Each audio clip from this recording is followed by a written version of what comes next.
মাঠের মধ্য দিয়ে টয় ট্রেন চলতে চলতে এসে থামল। এমন সময় মাঠের মধ্যে একটি খরগোশ, একটি পেট ডগ, একটি হাতি বসে খেলছে। টয় ট্রেনের ছোট্ট ড্রাইভার এসে একেবারে সামনের গলিতে হাত দিয়ে শেষের খরগোশকে মাঝের রেল পেট ডগকে বসিয়ে টয় ট্রেন ঝিক ঝিক ঝিক ঝিক করে চলতে শুরু করল। এমন সময় টয় ট্রেন ড্রাইভার থামিয়ে মাঠের গাছ ও আঙুরে ফল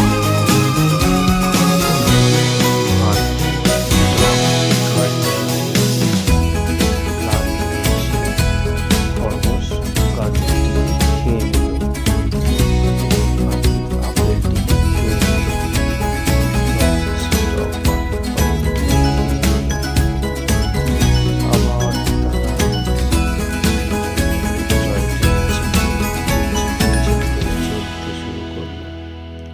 চলতে চলতে মাঠের মধ্যে হঠাৎ করে একটা সুন্দর জলপ্রপাত দেখতে পাওয়া গেল এবং সেখানে অনেক জল আছে।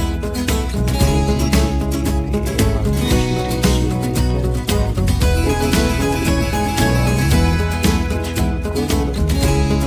এরপর টয় ট্রেনটি আবার ঝিকঝিক ঝিকঝিক করে চলতে